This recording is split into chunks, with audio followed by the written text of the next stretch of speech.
a strange substance found by a southwest Arkansas man be part of a government test? Well, that's the question at the heart of a phenomenon called chemtrails, now getting widespread attention. Well, they say the government is dumping chemicals on us to control or manipulate the weather. And they say the unusual-looking jet trails in the sky are actually chemical-laden chemtrails. People say the government is up there in airplanes spraying all kinds of chemical to change or manipulate the weather, leaving what you see there, and they call that a chemtrail. So what I look at there and I think are contrails, you're telling me are chemtrails? Yes, that a contrail would be dissipated by now. And it's interesting, Dale and Christina, this is of interest not just in this country, but European countries and frankly all over the world. A lot of folks interested in it. Well, Dave, you mentioned that climatologists and others who study the atmosphere believe that they'd be able to surely spot any kind of signs of an ominous plot. Our journey started in San Diego, California, where thousands of scientists, engineers, policymakers, and journalists gathered for the American Association for the Advancement of Science Conference. One of the topics was the artificial manipulation of the Earth's climate, also called geoengineering. During the meeting, scientists spoke about the plausibility of implementing geoengineering campaigns throughout the world under the guise of preventing global warming. One widely accepted theory was to block the sun by spraying something into the atmosphere. When they were asked about existing aerosol programs, they stated clearly that no such programs have ever been implemented. But strangely, these proposals sounded exactly like what people around the world are claiming is already happening. When I found out that the American Association for the Advancement of Science was going to be held down here and the main body of topics would be on geoengineering, I had to come. I had to be in on this. I had to hear what these top climate change scientists had to say. And that's the other question about chemtrails and whether geoengineering is being deployed right now without our knowledge. I don't have any personal insight into that, other than to say that I've worked in government at pretty high levels in the White House and at state government. I'm personally skeptical of that. But obviously, you never know what you don't know. Chemtrails. On the internet, they are cited as proof of the government creating clouds to combat global warming. They claim the American government, with the secret approval of the national government, is covertly using jet aircraft to spray population centres with aluminium, with barium, and with strontium so as to reduce people's immunity and reduce the global population. I'm always a little bit suspicious because the government doesn't seem that capable to do something on such a large scale. That is not rain, that is not snow. Believe it or not, military aircraft flying through the region is dropping chaff.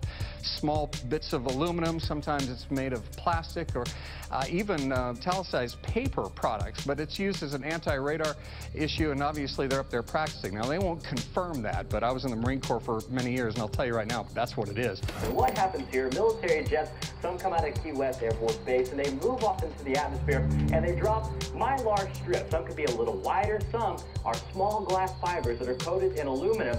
And what the Air Force does is they take their military jets and they dump these out of the aircraft, they fall into the atmosphere, and some take as much to a day to fall down. This is inevitably military or something going on. The government, the Air Force, you see this kind of a pattern like this, you can rest assured there's something going on. They're actually little bitty magnetic and little bitty strips of, whether it's aluminum. Now, it's a nuisance to you and I to determine what's real and what's not, but it looks like it is a life-saving operation there from the military. The apparent motive behind this conspiracy theory is one world government.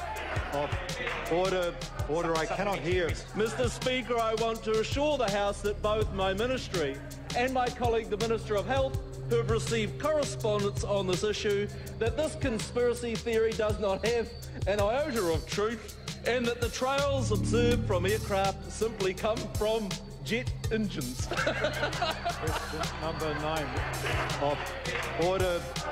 And I think what an appalling example it is of the new Foreign Affairs spokesperson for the Labour Party that she's spreading conspiracy theories about the United States government. I think the House has heard sufficient.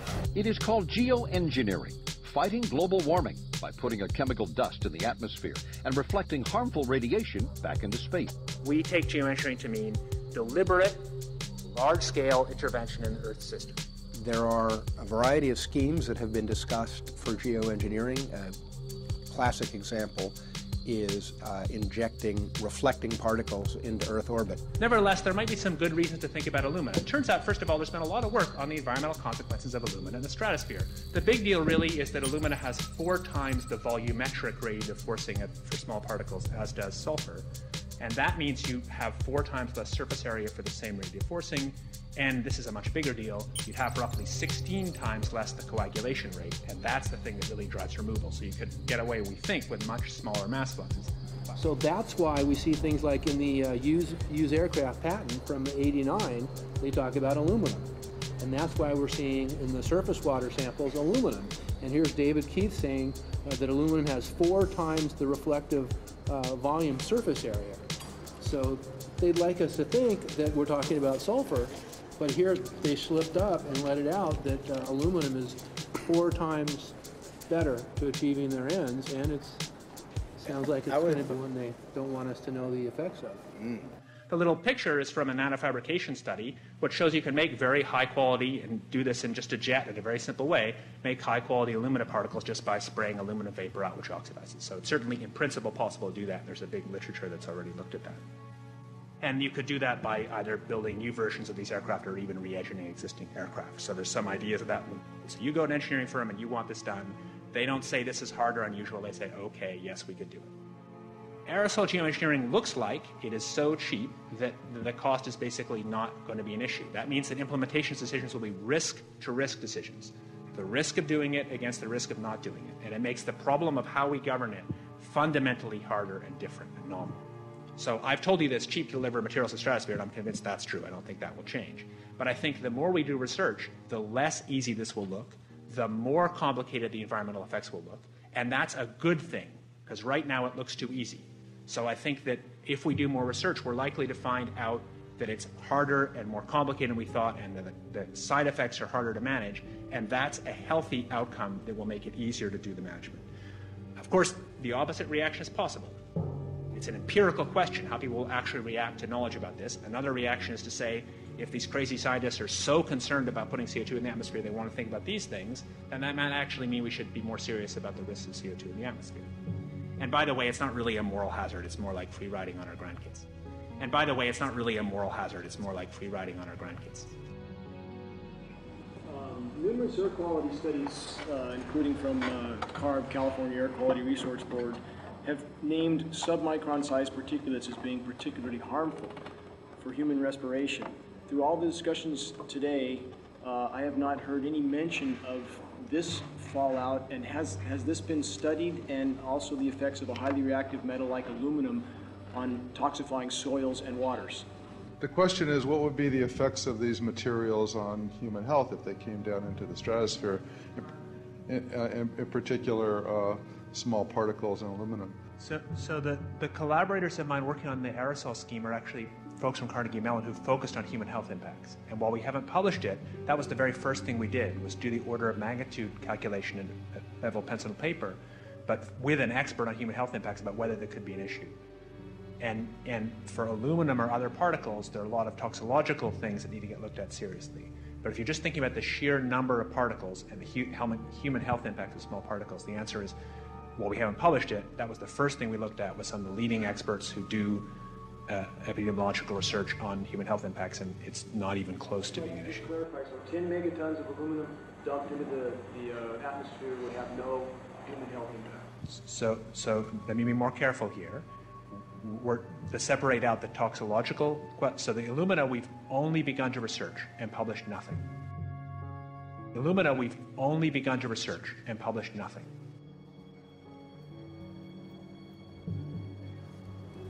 Dane looked at him and he said, so you're telling me that spraying 10 to 20 megatons of aluminum, as you said, would have no human health effects?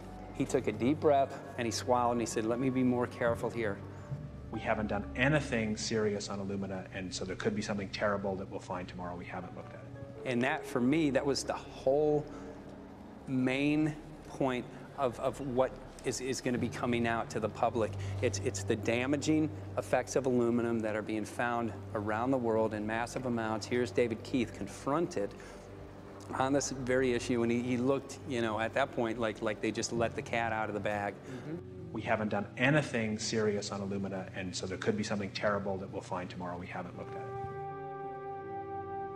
They're proceeding because they have an agenda that's separate from trying to thwart this crisis of global warming. You know, there's obviously several other objectives, whether it's depopulation, control, weapons aspects, communications aspects, all kinds of things, you know, wild cards that we know nothing about. We don't really know, and I'm not going to attempt to speculate on exactly what the agendas are, but we can see clearly the agendas are not benefiting mankind. You know, it's benefiting the agenda of the elite. And so I think the question is, how do you draw the line between some activity that is allowed and doesn't need global governance and activities that do require global governance? Dr. John Holdren has agreed to serve as Assistant to the President for Science and Technology and Director of the White House Office of Science and Technology Policy. I look forward to his wise counsel in the years ahead. My personal opinion is that we have to keep geoengineering on the table. We have to look at it very carefully because we might get desperate enough to want to use it. So what would we do if in year 2040 or 2060 there's a severe climate crisis, say widespread famines or Greenland sliding suddenly into the ocean? That the only plausible way in which we could start the Earth cooling this century is to directly intervene in the climate system, say by putting particles in the stratosphere. We do stuff in the stratosphere all the time, of course, and so it's not as though the stratosphere is absolutely pristine. But you don't want to have people going off and doing things that involve large radiative forcings or go on for extended periods, or for that matter, provide lots of reactive surfaces that could result in significant ozone destruction. You know, maybe I'm putting a particle into the atmosphere because I'm trying to make money, or maybe I'm putting a particle into the atmosphere because I'm engaging in scientific research and trying to understand cloud physics, or maybe I'm putting this particle into the atmosphere because I'm trying to make it rain locally to seed a cloud and get more snow on our ski slopes. And this obviously raises all kinds of questions. It's hugely risky. It will likely negatively impact some people, but we might find ourselves in a situation where those risks seem worth taking. One of the things that really shocked me was in one of the breakouts, they had the benefits of these programs and then the risks. Now the benefits, the one thing that was stated was the just cooling the planet. You know, some of the risks were ozone depletion, droughts in Africa and Asia. I got to tell you, I came away from this experience after listening to these scientists for 4 days of symposiums, really concerned, because it's clear now that they are justifying, rationalizing, and looking to legitimize some really, really horrible impacts, further impacts on our environment. And they're basically formulating the sales strategy and the implementation and oversight strategy and the funding strategy. After San Diego, I was shocked by the programs that had been proposed. I decided to write about it. That night when I finished, I sent the article to an online publication with my email address attached. When I woke up the next morning, my inbox was flooded with responses from around the world. Why? Because I had just broken the story on aluminum in geoengineering models, which I had no clue at the time that very few people knew about. Now this metal, aluminum, is being found in massive quantities way above normal levels all over in rain, in soil, and in snow. After that, the calls started pouring in from people who were desperate for someone to investigate. That was the fuel that started the film. Before we started filming, we had the opportunity to sit down with one of our favorite authors and documentarians, G. Edward Griffin, to find out what he knew about the subject. I'd like to talk for a minute about an issue that's getting more and more attention. That's the issue which scientifically is called stratospheric aerosol geoengineering, also called the chemtrail issue. I'm very aware of the chemtrail versus contrail controversy. As far as I'm concerned, it's an open and shut case. I have been watching the development of jet travel from its very beginning. I used to live near the Los Angeles airport. Remember when the first jets came in and landed, man, they made a big noise. We never heard a noise like that before. And we used to go down and sit at the end of the runway and watch these jets come in and take off because it was a novel experience. I've been watching jets all my life. When I know about jet contrails, I've watched them. They're vaporized moisture, ice crystals, and they get out there in the atmosphere, and then they effervesce and evaporate and then disappear, and you can see them. Plane moves along, and the little white trail follows right behind it, and usually about 10 or 20 lengths of the plane or thereabouts, and then it's gone. And you can still see them that way, by the way, once in a while. So there goes a contrail. These other things we're talking about are not at all the same phenomena at all. These planes go by, and they billow out this white smoke, and it covers the sky from horizon to horizon. It doesn't dissipate at all. And they crisscross each other. And you see this thing cover the sky and turn it milky, and then people start having trouble breathing, and then you hear stories about the aluminum and barium deposits that they're picking up and the residue. And you put it all together, and I don't see how anybody who's got their eyes open and their mind open can come to any other conclusion but that somebody is spending a lot of money and effort to spray the planet. The question is, why? I have my own theories, but I hope that there will be some good investigative reporters go out there and get us the answer. I know that whenever it's finally discovered, and it will be, the people who are doing it will undoubtedly say, oh, well, we did it for you folks. It's for the greater good of the greater number. It's for the society. It's probably to prevent global warming, or maybe it's to inoculate people against some kind of a dreaded biological attack. We can't go around shooting everybody in the arm, but we can spray them and save their lives. You see how good we are? We're doing it for the benefit of society. I know they're going to, whatever it is, they're going to say it was for your good, but mine. Think if we had the ability to steer hurricanes, and the hurricane was going to slam into New Orleans.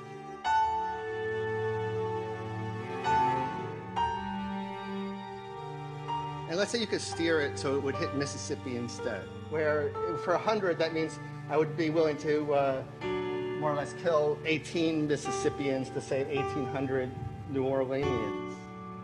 And if you do that knowingly, are you murdering those 100 people? And there's all kinds of equity issues there.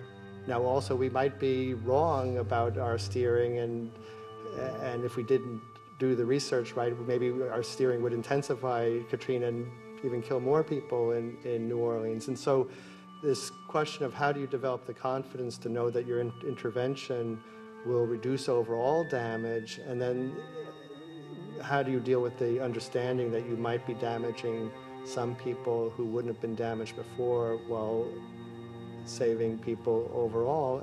The spraying appears to be mostly in NATO countries.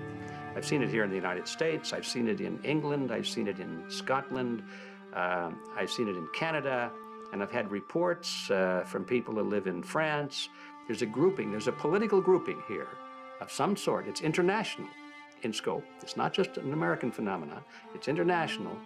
And anybody that wants to investigate that, I think, has to take that fact into consideration. They're going to find a political grouping and a political motive here. But in my humble opinion, it's not in your good or mine at all. I don't know what it is, but we'll soon find out.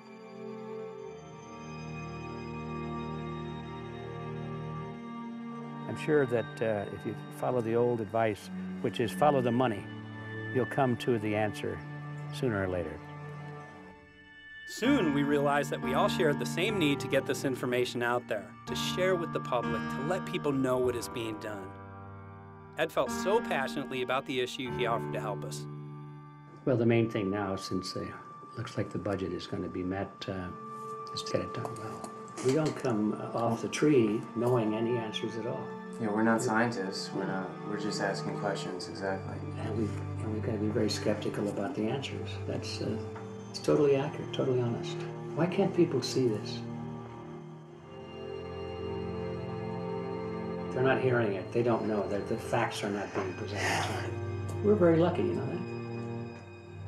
Look at this opportunity that's been dumped on us. I know. Opportunity. This is going to... Yes.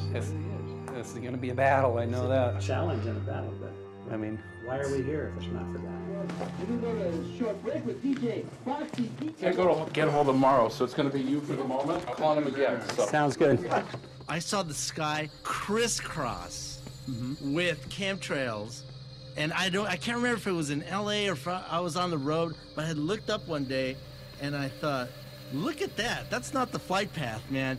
That was a grid, a regular grid over the city, and I couldn't believe my eyes. Milky white clouds. And, you know, it all seems very obvious, and now the evidence of what we have on the ground with the aluminum, the barium, strontium, and with what we see in the patents and what the geoengineers say are going to happen, I mean, for the everyday Joe, this is a slam dunk. This is a very delicate moment for the powers that be, because they're taking a covered-up operation like the tropospheric aerosol program, or chemtrails, Project Icarus, whatever. It's had many names over the years. And they're making it over into a geoengineering scientific shield to deflect sunlight, because global warming's out of hand. So at this very moment, the belly of the beast is right above us with no armor. Whether people believe in chemtrails or not, the geoengineering should be scary enough. And when people learn about geoengineering, chemtrails will then become apparent, because they're the same. So you're talking about global conspiracy here. Geoengineers propose doing this on a global level. Off to Redding, California. Guess this is the second step after the AAAS meeting. We'll see what we find.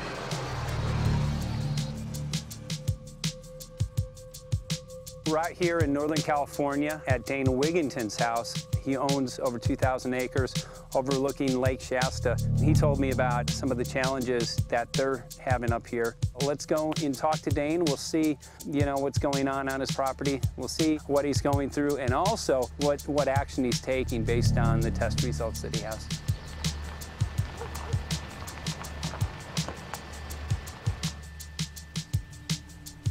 As you know, I have a background in the energy fields. I worked in the first solar plants in the continental U.S. in the early 80s. My home was on the cover of the world's largest renewable energy magazine, so this is my background. My goal has been to alert the public there is a mountain of toxic material falling on us, period. Before about 5 years ago, our skies were typically blue, and now you see it's covered with lines and haze, and virtually nothing you see on the horizon, nothing you see in the sky above us is a natural cloud. I mean, it is virtually all the remnants of these aircraft lines that you see fanning out, spreading into clouds, artificial clouds, but the sky is a very dirty look to it. There's not the white cloud blue sky that we had only a few years ago, but it looks like there's some sort of massive industrial activity or forest fires burning over there, and we see that typically every night. You see even down to ground level, the clarity drops off significantly, and we don't see that except for the days when we have these long, lingering trails that spread and cover the whole sky, and on certain days you can see these trails actually dropping vertically like a veil. We assume the particulates are descending, and we have the test to prove that we are being inundated with levels of aluminum and particulates that are literally tens of thousands of times what would already be considered high. So we're not talking about exposure to a slight percentage higher of these toxic materials. We're talking about quantities, for example, off the side of Mount Shasta. If you can pan back, that's a landmark in Northern California, considered to be a pristine water source. Aluminum or snow sample off the side of Mount Shasta tested 61,000 parts per billion. This is just ordinary snow water, and people are drinking this stuff when they're hiking on the mountain. And remember, government action is required at 1,000. This is 61 times over the government limit, and our hikers are drinking this poisonous water on Mount Shasta Mountain itself. Barium, 83. Strontium, 383. So this summer, the people climbing are drinking poison. Basically. I certainly wouldn't want to drink 61,000 micrograms per liter of aluminum. And again, we've already seen in 5 years soil pHs in this area that have escalated 10 to 12 times, and we can prove that conclusively. Well, this is not speculation. We can prove conclusively that these metals have been in the rain. We have duplicate samples. Bachelor of Science in Forestry, International School of Forestry at Missoula. Master's in Zoology, specialized in aquatics. 35 years with the U.S. Forest Service as a wildlife biologist. And before that, several years with the USDA Soil Conservation Service as a soil conservationist. Also have run the botany programs, range and grazing programs. And I continue that today. Right now I do a lot of master gardener consultation work. When I started this garden back in about 2005 or so, the pH here was 5.5, 5.6. This is the old soil survey of the county. You can look at the page right here. This is my soil right here. It's a Dietz 125, 126 here at my house. And here, the soil reaction pH should be between 4.5 and 6.0. And over there in the pure mud, it's even a little darker. It's 6.8 right there. And what can this do to plant life and ecosystems? Well, you haul one of these things out and you start looking at the little things that are crawling around the soil. A lot of times they aren't there anymore. The little soil arthropods that you can barely see on a microscope, you can actually see movement with this. Little tiny, tiny, tiny macroscopic, look like little moving pieces of dust. Those start to go away. They're not gone entirely, but they start to go away. This is black oak acorns. You know, this is pieces of cedar wood. You know, come on, folks. This should be very acid, and I'm getting 10 times higher than expected. There's something really wrong here. But you can see all those reports, lots of them. Have over 20 reports here. Well, at least 20. I'd say it'd be closer to 30. All revealing dangerous amounts of aluminum and barium. You know, the science is there that something funny is happening, and the naysayers say, well, so what? Isn't neutral good? Well, no, neutral's not good. Neutral is not good. If your soil is supposed to be 5.6, it should stay 5.6 if you want the forest to be healthy. And if you want to grow a good garden, you have to keep your pH around 6.0, 6.5. I think that we just need to wake up and just look at what's happening, because we can't just ignore it, because it's going to get worse and worse if we just keep ignoring it and pushing it away like, oh, that's nothing. There was mason jars, and they were brand new, sterilized, and that's what we catch the rain in. And then there was a HEPA filter that we tested the air with. Okay, so you caught rain and then you basically filtered air. What did you find? Aluminum and barium. Here's another test that's revealing 375,000 parts per million aluminum, barium at 3,090, and strontium at 345. Yeah, that's from a lined pond. With EPDM fish-safe pond liner, there is no chemicals, manufacturing materials at all in that pond liner that's available to the aquatic life. It's designed for that purpose. The well that feeds this pond has been tested and retested. ND, no detectable aluminum, 0. The only other place this pond can receive water is rainfall. We are located on a filtered, forested hilltop, miles and miles and miles away from any industry, highway, and so forth. After several heavy spray days, there was a film that we received formed on the surface of the water, and we tested that crust, and it was aluminum and barium. That after a year and a half's accumulation had 375,000 parts per billion of aluminum in it. It's literally toxic. We can say conclusively that what we see in the sky matches expressly what's outlined in numerous patents, and the materials on the ground match those patents.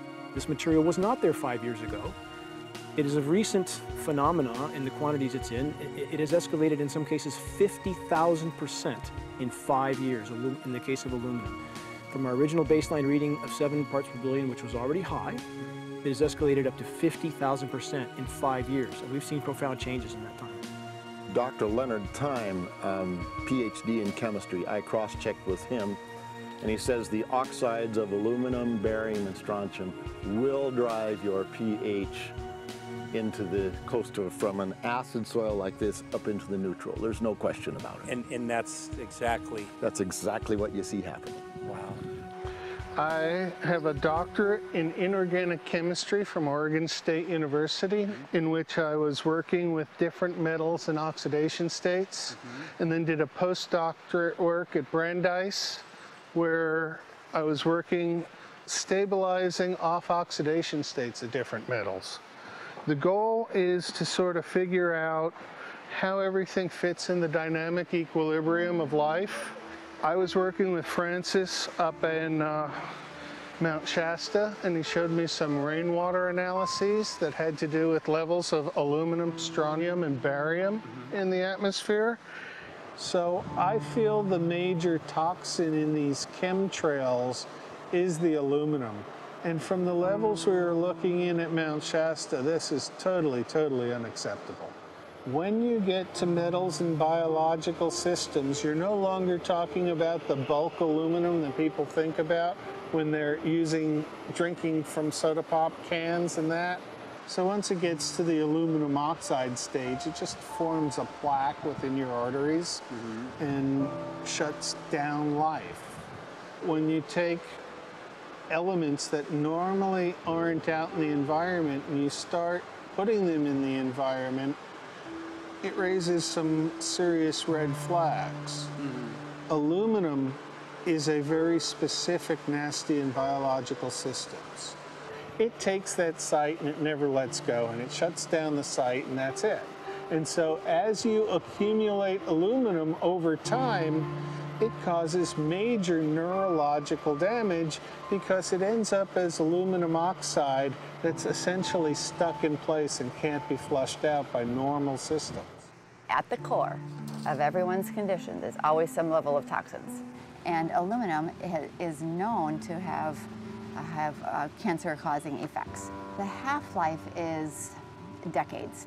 I think that we should be working on taking more of these toxins out of our environment instead of adding more toxins in. It's very concerning that if we add more toxins to our environment, that will be increasing the rates and risks of cancers. Even one patient is not worth it.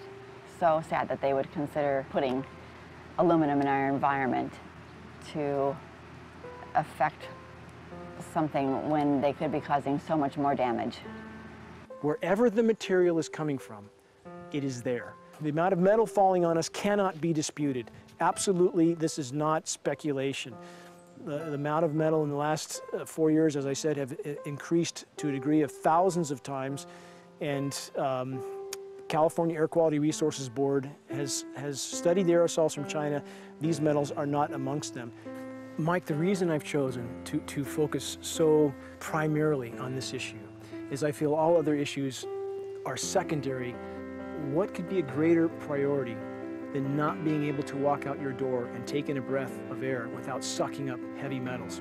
If our land base is being poisoned, if our waters are being toxified, what will we have left to work with? Whatever we choose to focus our time and energy on, whatever our political beliefs, that this is a common ground for all of us. We must have air that we can breathe that's not full of toxic chemicals and metals.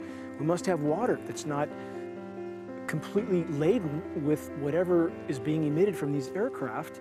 And if people stopped to consider that the atmosphere is as thin as a layer of paint on a basketball, it is an extremely thin layer that allows life to exist on this planet. To simply treat it as a physics lab and experiment with it until it is broken beyond repair is folly of unbelievable proportion. And if people understood that this sort of experimentation not only is going on, but has been going on for a very, very long time. Going back 50 years, there's been countless climate manipulation, weather modification programs that the vast majority of the public is completely unaware of.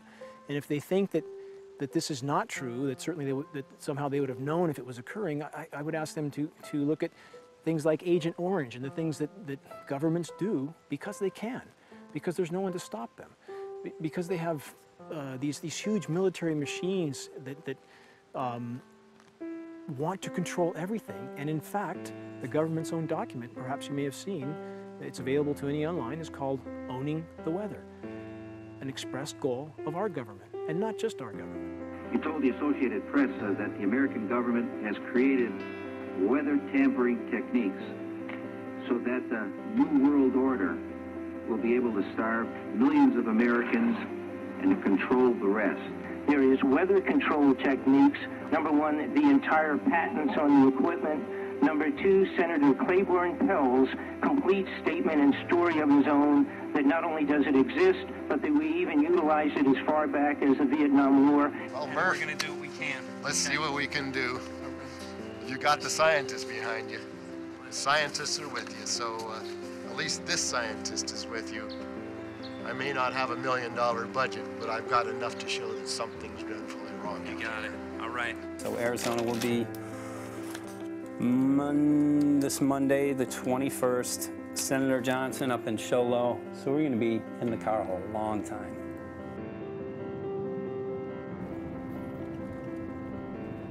Well, it is such a pleasure.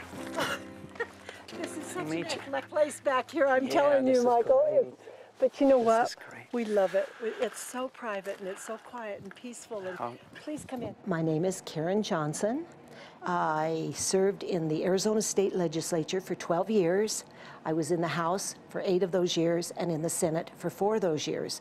When you see a plane fly overhead, there's a trail that leaves the end of that plane, and it goes from one horizon all the way to the other as the plane flies across, and it begins to filter out and cover more and more of the sky in kind of ripples. It widens out and fills the whole sky. I mean, how could anybody think that that was the case? And then to live and to be underneath that and know that whatever is in that is falling down upon you and upon your animals and upon the earth. And I mean, it's frightening to me. And if people don't start really waking up and facing the fact that we've got people that are doing terrible things to us, and we had better wake up and fight back now. I mean, I'm the mom of 11 kids. I've got 35 grandkids. I mean, I've got a stake in this. I care about what is going to be left for my children. I care about it, and I'm extremely worried about what is going to be left to them.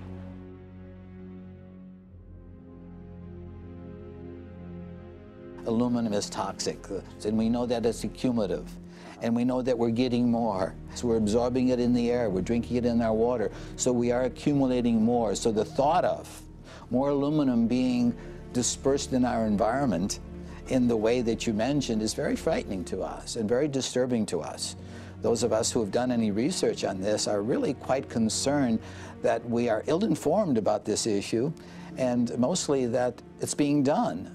Aluminum is toxic. We know that it is. We can debate as to the amount of toxicity that is going to be disturbing the body, but as far as really accepting the fact that it's accumulative, it's synergistic, then we have to conclude that it's not a good idea to put it in our atmosphere, especially when we know we're getting increased amounts, and especially since we know that the scientific communities around the world are pointing a finger at the heavy metal toxicities, at the toxicities that we're absorbing in the day-to-day food that we eat and the air that we breathe. The concern is off the charts about why is this happening?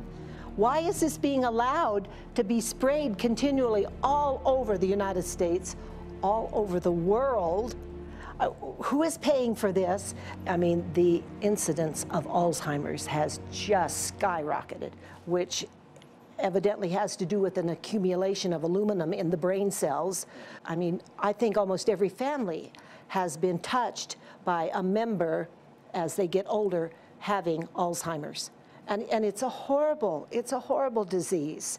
And to say that, well, this just came because people drank soda pop out of aluminum cans, you know, when my father passed away with Alzheimer's and he didn't ever drink soda pop, you know, that explanation doesn't ring true with me.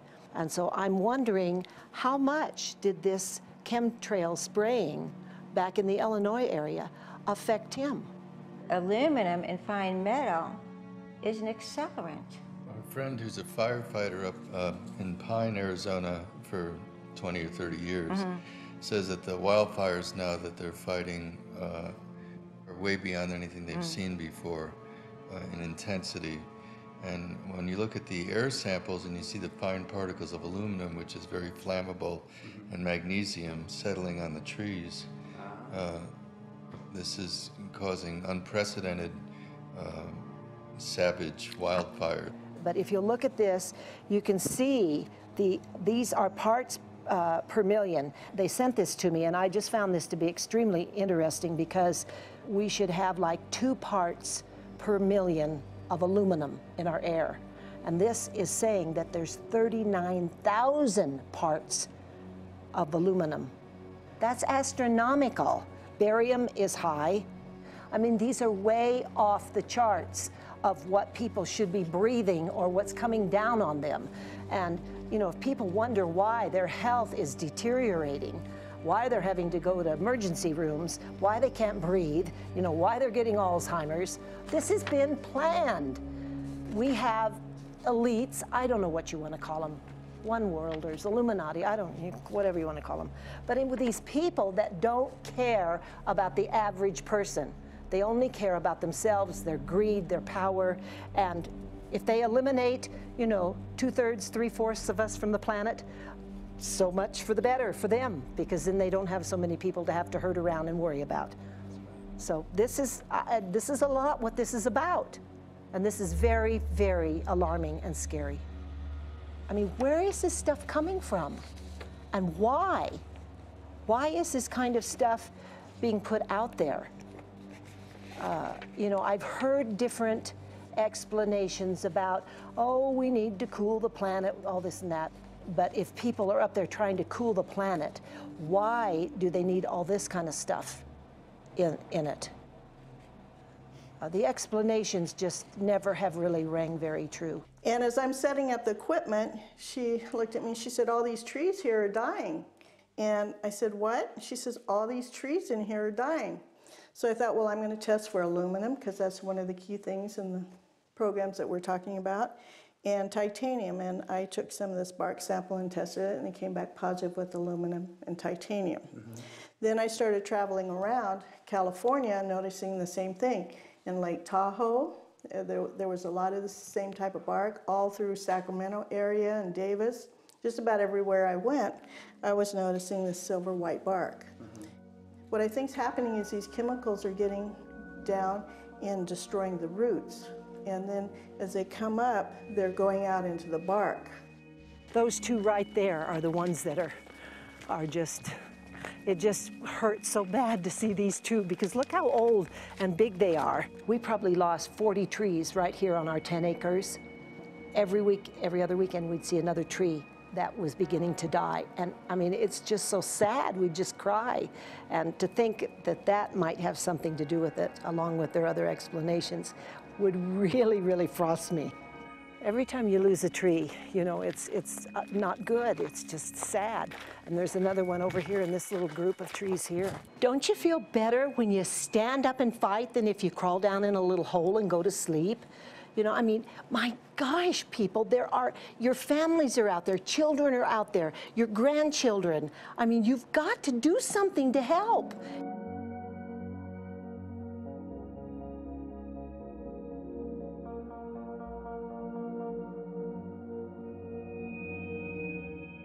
My greatest hope is to get people to question.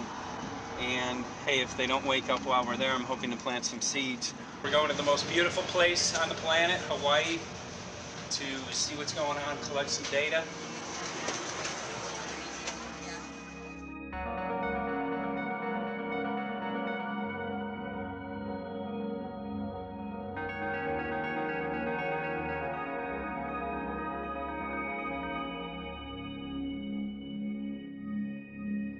Thank you for having fun with us. Hope you enjoyed the trip.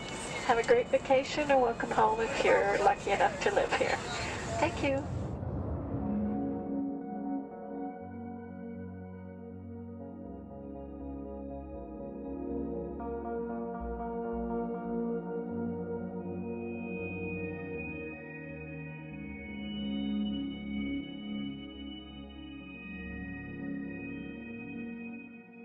The whole valley's off the grid, so it's either solar, wind, or generators.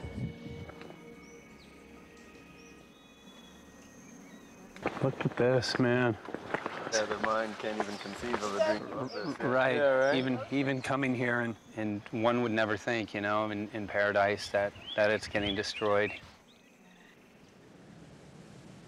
And they're doing it island style. They do it off the island, right? They do it off the island, so they don't, you know, you don't see the chemtrail airplane. The theory is that they're spraying the ocean, offshore, and it's coming in on the. And it's coming in. Now these are coming from the west. They're also spraying on both sides today. A lot of this stuff is actually chemtrails coming this direction. There's material that's blocking. We should be able to see to the horizon, you know, where the Earth curves, because we're high enough and we have the ocean, right? So we should be able to see. We should be able to see the Big Island. It's only 30 miles away. And you can see it's not a blue sky behind it. That's the key. It's all, you know, has that kind of weird looking blue, like silver blue, I call it. And this is a nice day. You know, there's no more blue sky. The night, we're gonna look at the stars at night, and it's like, you'll see, you can count them. There's so few stars at night now. There should be hundreds of thousands of stars, and I can count the stars. There's like one here, and one planet here. It's like, you might see, some nights you'll see 100, some nights you'll see 10. This is what concerns me, this kind of stuff right here. It's just soft. Okay. This just comes right off, this bark. That's not natural. Where I've seen hundreds of thousands of coconuts, and I've never seen it falling apart like that. Look at this, you guys. I've never seen anything like this. I used to trim trees all the time on the Big Island. I've never seen anything like that. That's why I'm concerned. Not an easy task that you have here on the island. I could see the skepticism because it is so far beyond anybody's reality. It's amazing. It's just amazing to try to look through somebody else's eyes. Like my eyes, I can see this, so it's like night and day. And other people, it's just the illusion is just so deep. What do you think would happen if everybody awakened to what was going on and what the plans were of geoengineers? I think they'd have a revolution in Hawaii. If people really understood what was going on. What's your concern for, I know that you love the land here. What's your concern about the chemtrails? Well, that we won't be able to live here and grow our own food. And that our health is going to be compromised. Do you think it already has been? Yes. And the thing is that they're doing it every day here, every day. So it's hammering, micro doses every day. And then, of course, it's getting in the environment, and of course, it's weakening the plants. And it takes a couple years for this to actually weaken the plant. So we are asking for GMO taro. We're asking for GMO papaya because we can't grow our natural seeds. We can't be sustainable. We can't truly, you know, be here as God created us to be. And so my friend convinced me to do a hair analysis on my daughter. So we went ahead and cut close to her scalp and got some really recently grown hair and sent it in. I was just sure that my daughter's hair was going to be so clean with the lifestyle that we live. And lo and behold, it came back and her levels were really high in aluminum. This is the chart here. This is the reference range, and this is where my daughter is, 23.1. Aluminum. The skies are covered with a white mist, and I look up at night anymore and I don't see the deep, dense stars that I used to, and I can't help but think this obviously has something to do with my daughter's health. I don't know where else these heavy metals are coming from. Yeah, I mean, look how old she is.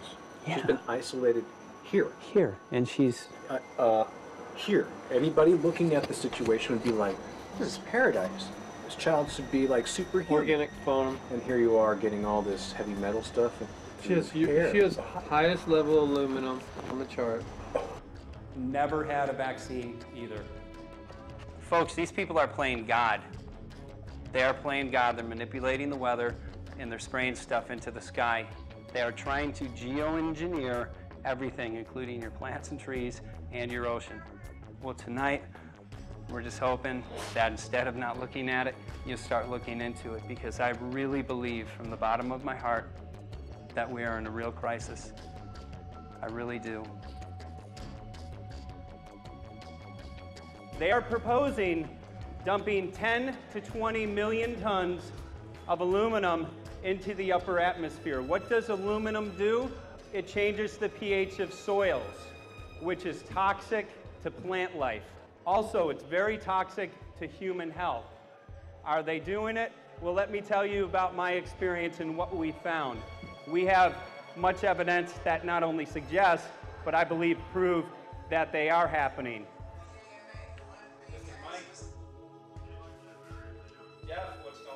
And as I promised, we're joined right now by a very special guest, Michael J. Murphy, currently on location in Hawaii. He's working on a documentary film called What in the World Are They Spraying? Michael, welcome to the program. Great to speak with you today.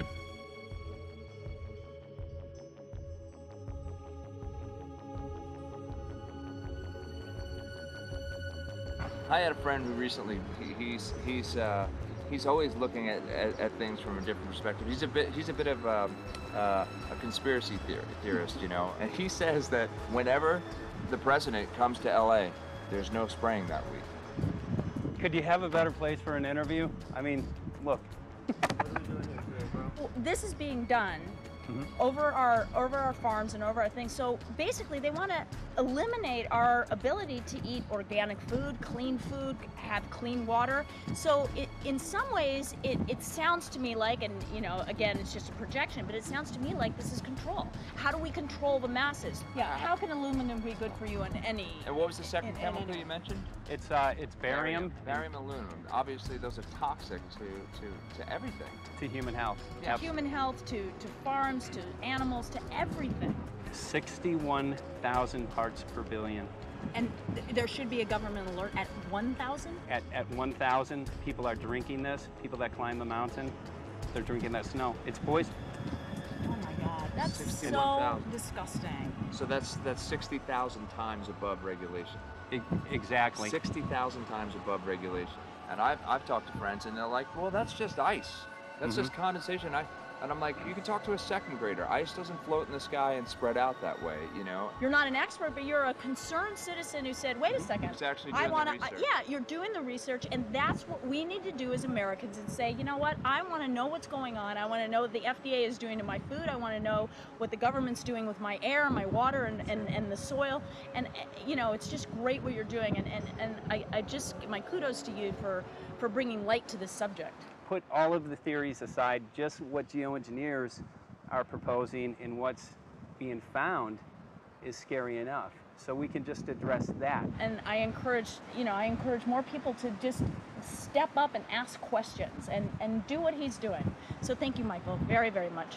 Aerosol spraying aluminum affects everywhere, and we have a beautiful tropical climate which I believe might be in jeopardy. So we wanted to not only come and bring the message of what people were finding around the world, but encourage people to test for the aluminum, strontium, barium.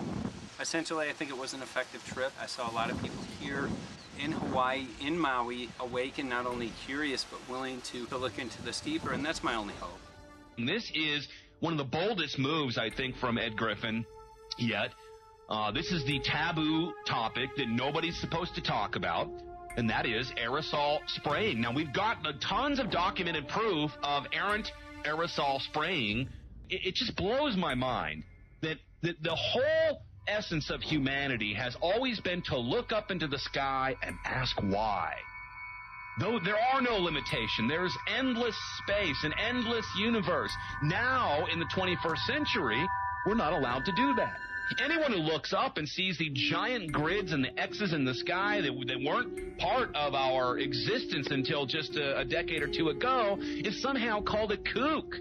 And the people that are the best and biggest proponents for the revolution and for liberty, they don't want you to talk about it because you could discredit them. It seems to be an industry that's being built up to milk the taxpayers by undergoing some kind of a giant global spraying program to make all kinds of money on the project. And they don't seem to care really what effect it has. They're not trying to experiment to see if humans can survive it or anything like that. They just want to get this stuff up. And then we discover, as we're going further down the line, that there are companies generating genetically modified organisms, seeds, modified seed crops they're being engineered to resist the aluminum in the soil. And a lot of crops won't grow in that. And so now, after they've messed up the soil, all the farmers were going to have to go back and buy seeds that have been genetically engineered to resist the aluminum that have been put into the soil. And all of a sudden, mankind is completely dependent upon these companies like Monsanto and other giant agricultural firms. You can't even grow natural seeds anymore. And we're looking at that. It's a shocking thing. I hope we don't find that that's true.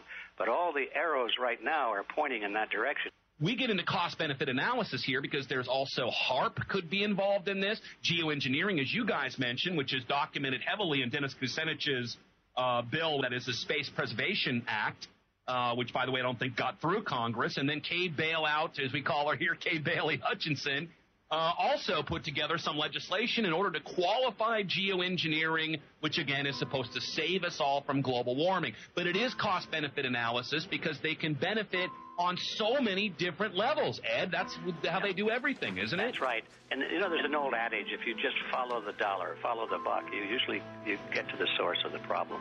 And it looks to me like there's a tremendously profitable industry being built up right now around this concept of geoengineering or weather modification or reducing global warming and all of these other things that can be sold fairly easily to an unsuspecting public.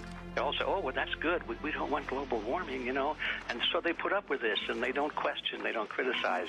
But behind the scenes, you see a whole industry being built up, which is, as I say, tremendously profitable. And the money for all of that is coming from the taxpayers. And it's a scam is basically what it is. We're just focusing on the one area that is real easy to prove. There's no speculation in the area that we're going into. They definitely are doing this geoengineering. They definitely are talking about it. They're working up formulas for it. They're putting together strategies for it. They've got funding for it. Everything is in place. We don't even have to go into those other areas to make the case. Okay, let them believe that, but at least they must understand that there's no question that they're talking about it and planning to do it. And so shouldn't they be equally alarmed about what they're going to do if it can be shown that barium and aluminum and some of these other toxic metals are very destructive to the planet and destructive to human health? Isn't that enough? You know, how many issues do we need to crank into this? And so, you know, if you're going to kill the planet and kill the population, do we need any other reason to be alarmed? What in the world are they spraying? Thank God people are asking this question. That's all we want. We just want to be able to ask these questions. Our good friend G. Edward Griffin, all these years, Mike Murphy and Paul Wittenberg are doing this great effort with your help. This is a community effort to get people real information. What in the world are they spraying? Any final quick comments before we're out of time? And my only final thought is that we asked the question, what in the world are they spraying? And we now know what it is. And folks, you're not going to like it.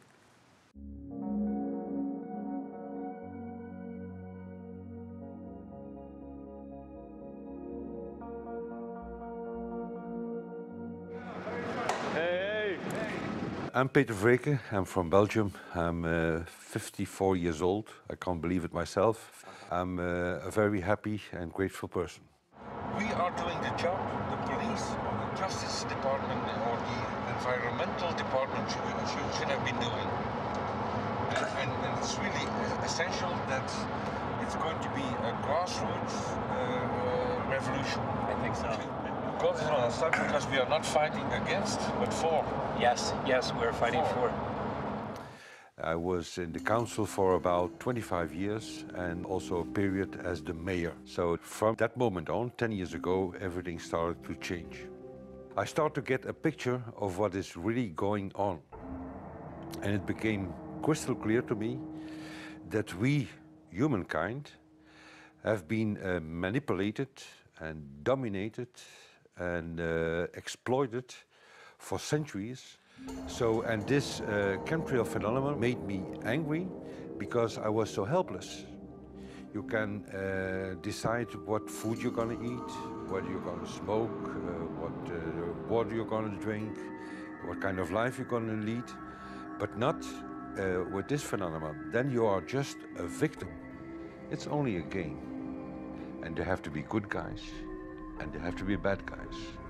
And luckily, we are in the position to be able to play the role of the good guy who has the chance and the opportunity to overcome. 3 days that we shared with them, my heart just dropped because it was such a beautiful way to live and such a peaceful way to live. I left thinking, what's this going to be like in 10 years? Is everything going to be killed off on the property? And if it is, how are they going to get their food source? Are they going to have to take a class, you know, and get certified by company XYZ? And what are the requirements for that? And that really is the end of freedom. I'm concerned about that. I definitely, I really am, yeah. I learned to say everything is now as it has to be now. And everything is going to be okay. It's going to be all right. It's going to be okay. Yes. I have this deep feeling that in the end we will prevail because we have the right on our side. The cosmos is helping us. And I have this strong feeling that we are being supported by entities and by forces we can't even imagine.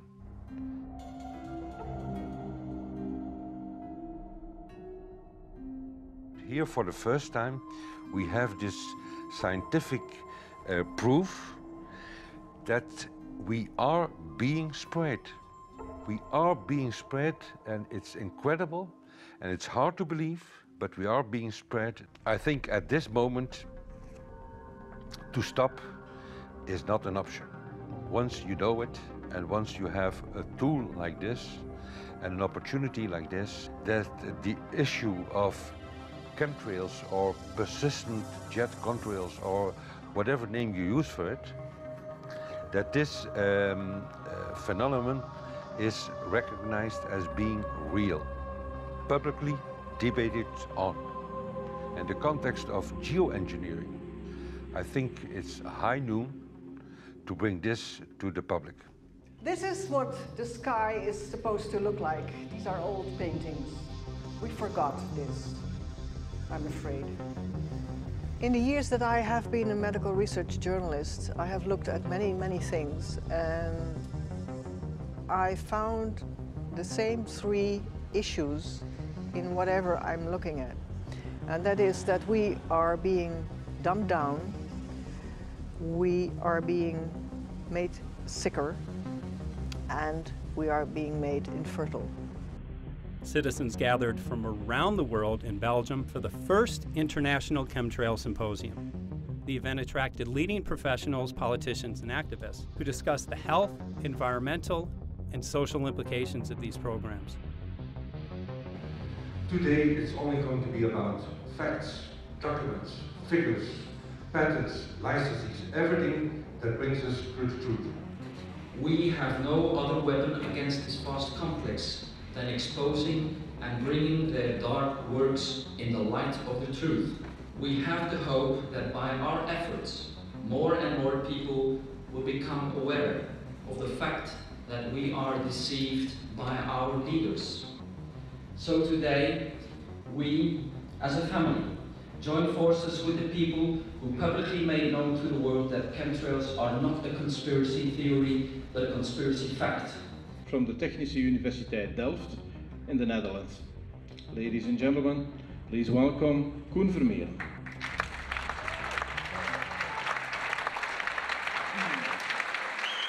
Well, I'm Koen Vermeeren. I'm a university professor of Delft University of Technology. Usually people are with their heads to the ground in their own two-dimensional space and they don't look up. But if you do, you see more and more spaces like this. And it worried me too. I have no explanations to our students about these phenomena.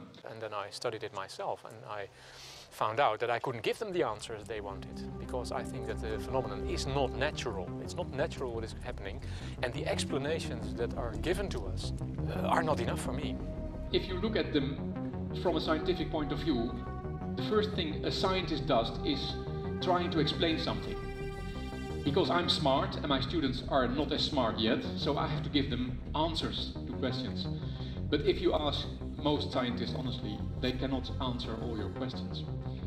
If people are using climate control over our heads, I want to know about it. I want to know the consequences, I want to know the health impact, I want to know everything. I need, as a teacher in my university, to give answers to my students. And they have good questions. And I don't have the answers, and I want to know. Excellent. And we should discuss this. Ladies and gentlemen, for here you in the auditorium and for all over the world, Michael Murphy.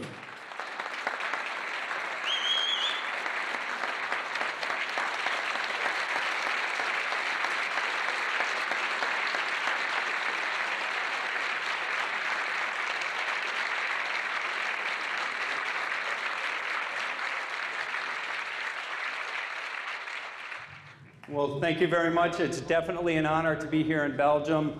The people who are in power control everything. They control the markets, they control us, now they're even controlling the weather. And they can use that for warfare applications. The one thing that they cannot control is what God had originally made, and that's natural organic seeds. This is called the Hegelian dialect. It's called problem, reaction, solution. The problem here is massive amounts of aluminum, things starting to die. The solution is company X that says, hey man, you're not getting yields on your crop. Everything's dying. But I got the solution. I got a seed that will grow in this environment. The only problem is now you have to start buying from me. We're a little concerned that maybe part of this agenda could be to kill off anything that's natural and organic and re-engineer it with aluminum-resistant GMO seeds. Many may know we just got back from a week of filming in Hawaii, and it was an incredible trip. A big concern for the people there is they're beginning to see softening of the coconut trees. But their concern is that these programs may again be part of a broader agenda to destroy anything that's natural and organic, so that the corporate redesigned GMO foods might be the only thing, only source of food for people. I didn't anticipate so many people, young and old, who are interested in this phenomenon and are concerned about it. And I especially liked the address that the young girl gave today. Only 17 and already making an address to the audience. That is, well, incredible. My name is Sofia Xenidis. I am 17 years old. It is quite scary to know that the air we breathe is not what it's supposed to be. That the food we eat and the water we drink contain traces of those substances which are sprayed out over all of us as though we were being poisoned like insects. The feeling that this is causing me are feelings of deep anger and rage. I don't want to be poisoned. I don't want to be infected with cancer. And I'm just so angry that this global poisoning can be going on such a massive scale, and not enough is being done to stop this crime. A clear answer to one question. Are we being sprayed? Have we been sprayed? And is it their intention to spray again and again? What are we going to do about it? How are we going to deal with it? How are we going to stop it? I know the answer. There is only one person who can stop it. And you know him. You are. You are the person, the one you have been waiting for. We are magnificent, beautiful, godlike, divine human beings. Ladies and gentlemen, sisters and brothers, in this auditorium and in the whole world, thank you so very much for being present with us. And for now, please enjoy this anthem.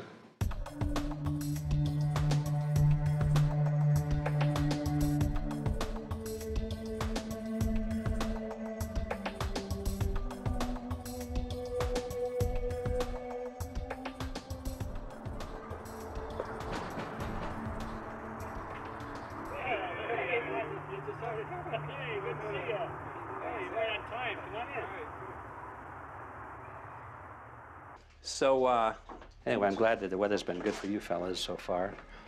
Just think if we were doing this in the wintertime, you might, if you're going to Washington, D.C., you might run into snow. Thank God we're not. That's right. You know, it's interesting because of the different weather modification programs.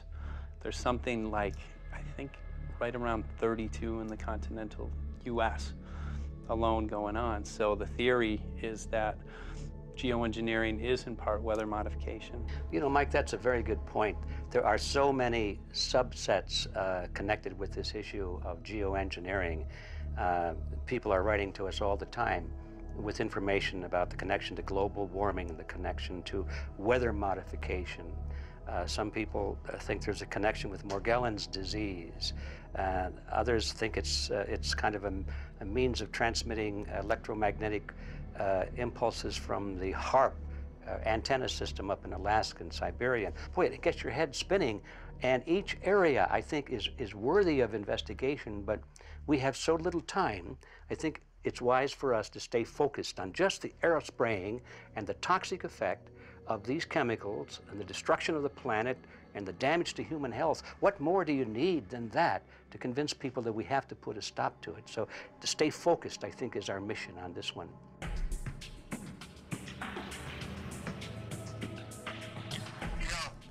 Jeremy, we had an idea. We know that you know the political system real well.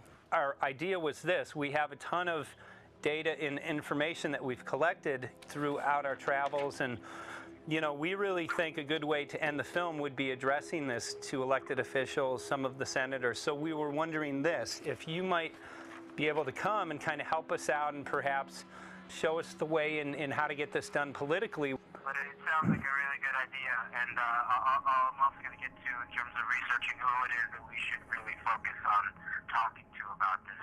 At the very least, if we could make it impossible for them to claim that they don't know at this point, we can strip away their plausible deniability that they haven't heard of the data that points to geoengineering stratospheric aerosol operation already going on. At the very least, it should be very interesting to go to district of criminality and put some people on alert. Yeah, you have a lot of enemies in Washington. That's where all the power comes together and the money, you know. So there are people there, I'm sure, that just don't want us to do this job. But I'm glad you're going, and you'll find out.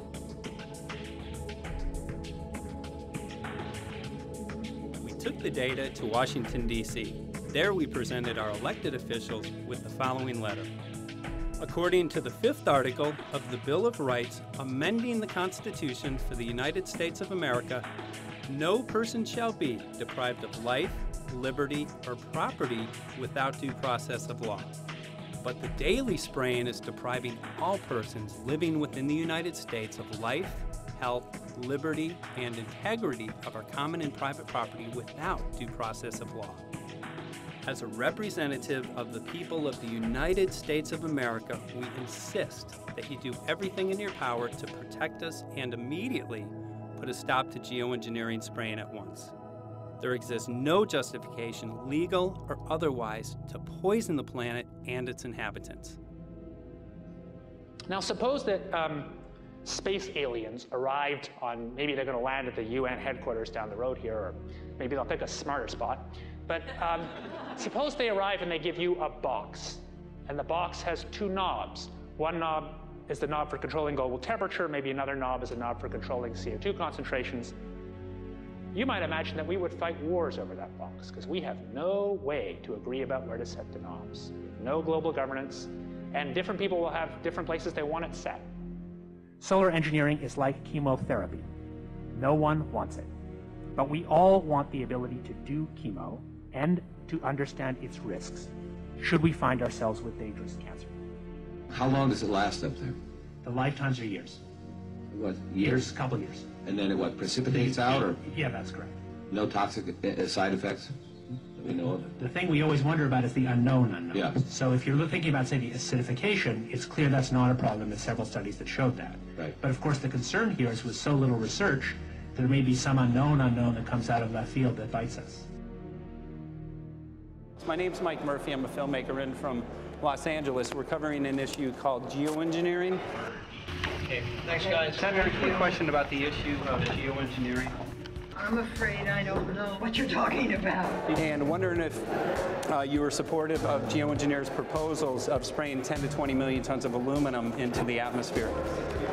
I should really get a briefing paper on it before you give an opinion. Oh, not a problem. Are you aware of the issue? Not completely. At all? Because, okay.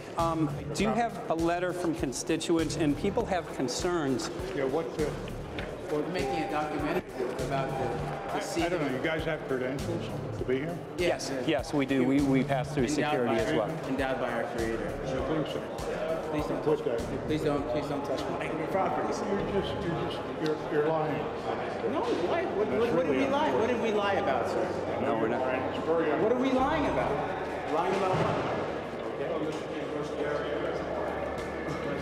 That was a little unusual, huh? I haven't heard that. Okay. You're not aware of it? And it appears that these programs have already been deployed. You know, I haven't looked at that proposal, and so, why don't you let me review it? I can do that. Are you aware of? Actually, I'm going to go. Yeah.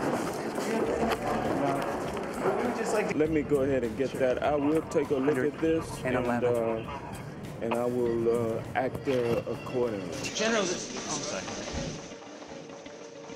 this program, this openly covert program of the aerosol spraying, stratospheric aerosol spraying, geoengineering, using tons of aluminum, spraying it up in the sky. I have no idea what you're talking about. Okay. Commonly called chemtrail, sir. When you were the head of NEMA, did you see the aerosol trails? Mike Murphy, filmmaker in Los Angeles. Hi, sir. And we're covering an issue called geoengineering, and wanted to know if you're supportive of geoengineers' proposals.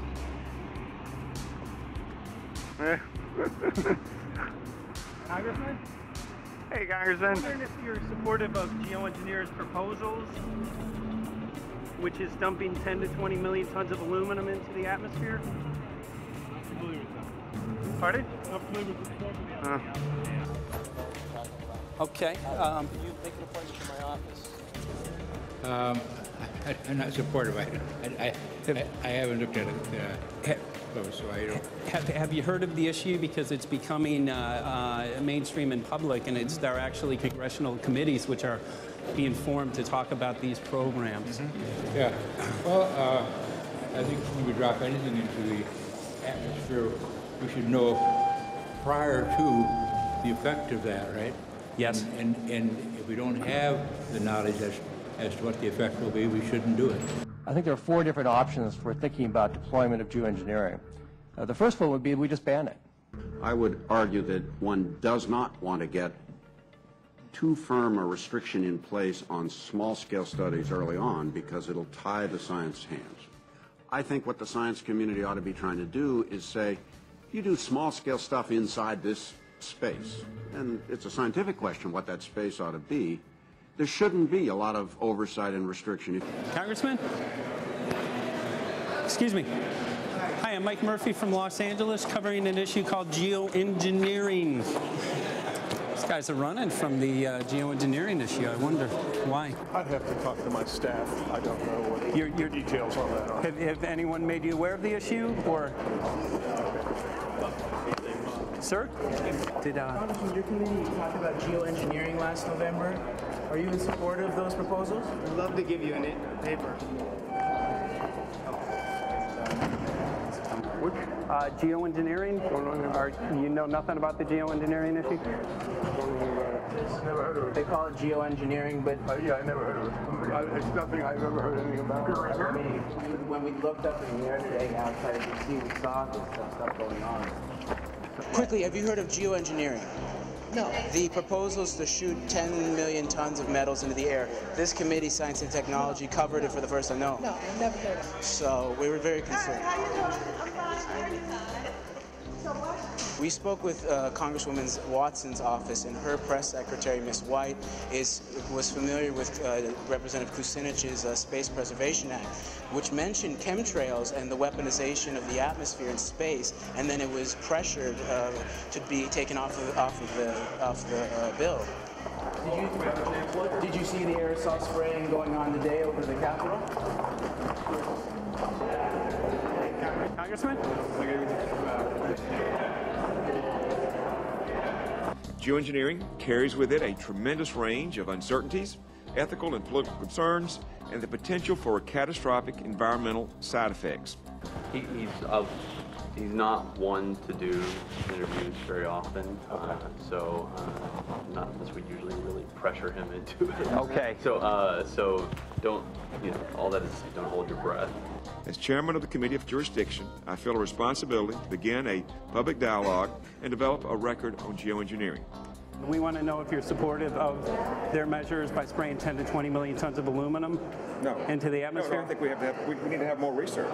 Okay. And about the issue of current deployment, there's literally a mountain of evidence that many people believe proves the deployment of these programs. Any knowledge of that?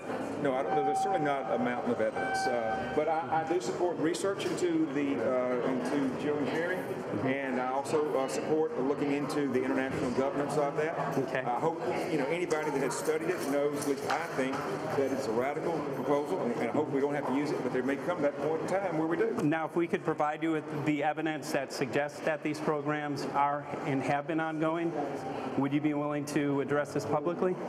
We've had about 3 or 4 hearings on it. We have addressed it publicly. Well, not about the proposals, but about the current deployment of these programs. Citizens. I don't support the current deployment. I think we need to have more research, and they have consequences that go beyond one nation. And so I think that there needs to be governance to that. Governance is not simply an issue of deployment, but governance before deployment in terms particularly of large-scale scientific fieldwork. I concede that on this subject and in general, it's not popular to talk about global rules. And when these people started talking about the need for UN Security Council oversight, a supranational environmental security enforcement with a strong mandate by the UN, it really is clear that they're looking for a global power behind the manipulation of the environment. But I do think it needs to be sort of an international kind of treaty that does tie and bind all nations into a common fate. It is a common fate. And unfortunately, it's not just big governments that could do this. It is small governments. It is billionaires probably could figure, I'm going to save the world all by myself, and I won't bother to mention it. How do we decide when there's a planetary emergency? Whose hand is on the thermostat? How do we decide when to start it? There's no way to do that right now. And what if we do start doing it, and then by some problem with the technology or with the will, we can no longer do it? In a year or two, the aerosols will come out of the atmosphere and temperatures will shoot up at a rate much faster than it's going up now. And it's that rate of change that's hard for us to adapt to. So once we start it, we'll be sort of locked into doing it for a long, long time. And so that, and with basically no end in sight. Boeing would pursue this to make a profit, right? I mean, the financial motivation to do this. Let's see. So let me not speak for Boeing. Is that allowed? Okay. Yeah, well, it is what it is. No, but it's someday if the U.S. is going to decide to do this stuff, they're going to look to a company who can do it, and you want to be positioned. Boeing would rather be get it than Lockheed Martin. So certainly we have an industrial base that helps the country take on technologies and large-scale challenges like national defense. And we do that both for a profit motive as well as, I think, as a national service. So I think it would be truly disastrous if, you know, we discovered a few years from now that there was a black program that some government had stood up to sort of learn on the quiet how to do this. It's pretty clear you can cool the planet, but you will not and cannot bring it back to exactly the same climate state you started with. So you may or may not, and I expect we'll have a lot of back and forth about how useful it is to ameliorate the risks of climate change. I think there's a good evidence it probably is useful, but we don't know. But it certainly can't get you back to exactly the climate you started with. I think everybody agrees with that. Do you think you'll see deployment in our lifetime? Let me say I hope not. Al? I would agree. I hope not. I hope Very not. preach. Okay. I see this as something like an evacuation plan. You know, that you build big dikes. Maybe that's the emissions reduction to try to keep the flood from wiping you out. But that if that flood should come, that you'd like a plan for what to do in the event of that catastrophe. So I see these options more as a catastrophic response option and not as a way to reduce risk of everyday climate change. You would advocate mitigating consumption of beef as a means of accomplishing your objective? Yes. How would you suggest going about that? You can't. I don't add.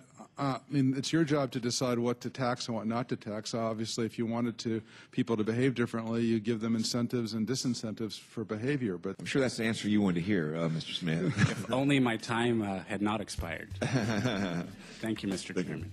Because there's literally aluminum and barium contamination found around the world, believed to be from these programs. Like, look, today over the Capitol looks like they're deploying some type of aerosol. Did you see it? No, I didn't, but good to see you. In a James Bond scenario, some rogue rich guy puts some airplanes in the air and seeds the clouds. What is to prevent that? Okay, are you aware of the issue? You do it through the... Are you in support of those proposals? What is your take? I don't know anything about it. You're not. I have to get more information. I've got a chair here. Okay, we'll give you a letter on that. Yeah, this is a letter from constituents. Okay, great. Thank you. Excellent. And many people believe that these programs have already been deployed because mass contamination has been found. Geoengineering programs, stratospheric.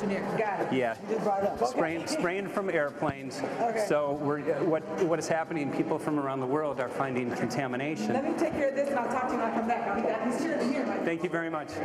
We see that even though we might make the average temperature of the planet about right, the rainfall patterns change some from today. And some places become warmer and some places become cooler. So there are going to be winners and losers in this geoengineering activity if we were to do it. But nevertheless, as David has said, there are reasons why we might consider doing it. Many people are deeply concerned about it because of the toxicity of aluminum, and it has been addressed to Congress in various committees. Would you take a look at a letter from some of your constituents addressing the concerns? Excuse me if I go. Okay. Can I give you a letter from constituents? Are you aware of their proposals of dumping? Gotcha. Thanks. Well, I'm not familiar with it, so I don't know what they're doing. Okay. Well, geoengineers are proposing just that, dumping aluminum and barium into the atmosphere. Why would they do that? Aluminum's a precious metal we can use. Well, the stated goal is to actually cool the planet. However, there's a... Sounds strange. Right, exactly. So they're proposing dumping these metals into the air to block the sun, essentially. We're here just to find out what members of Congress are. I hope we would have a strong hearing on that before we decide to do. I would hope so. And there's plenty of evidence that not only suggests that these programs have been deployed, because we're finding contamination of aluminum and barium on the rain, snow, and soil. Okay, thank you. Thank you. LA County has seen 200% increase of Alzheimer's over the last decade. Tons of ground and water samples showing high levels of aluminum all around our state. Why don't you give me all the information you have I have some very good people I will assign it to. And if you get it to Mr. Lavelle, we will He's get got it my to card the and right- send me an email and Yeah. we'll Sounds look great. at it. We'll be in touch. We are Okay. investigating this, and there's literally a mountain of evidence that suggests that these Okay, programs are move going that on. mountain over to us. You Let got us it. take a look at it. And look up, Thank keep looking you. up into the sky and you'll see some of it too. Oh, okay. You will. You can All see right. the aerosols being sprayed out of airplanes quite a bit. Okay. So thank you. Yeah, the future of humanity is definitely dependent on it. So we're counting on people like yourself to take some proactive steps. So thank you very much, guys. You're very welcome. Appreciate Thank it. you. Thank you. Right.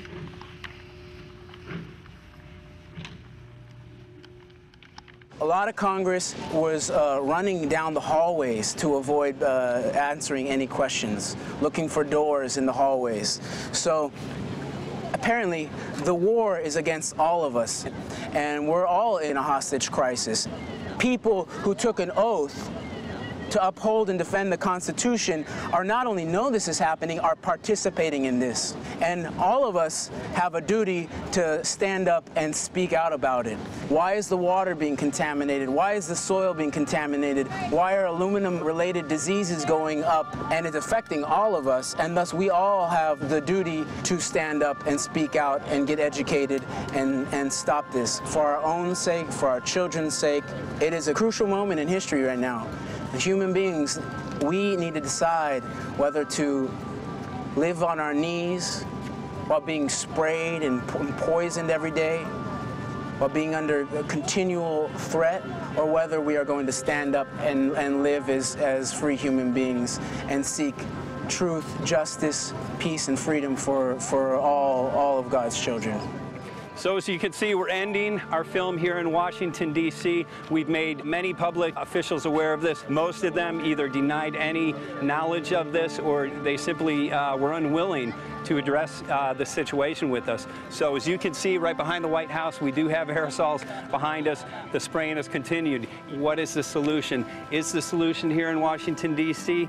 Clearly, this is one of the solutions, but the solution is not only here, the solution is within you. This issue affects all of us so deeply. So you need to look inside. Please get active, get involved, start spreading the word with growing awareness. About 90% of the population, we believe, is unaware of this issue, which means 90% of the people who normally might do something if they knew are not doing anything because they are unaware. So please look into your heart, use whatever skill you have to get the word out. The future of humanity is dependent upon it.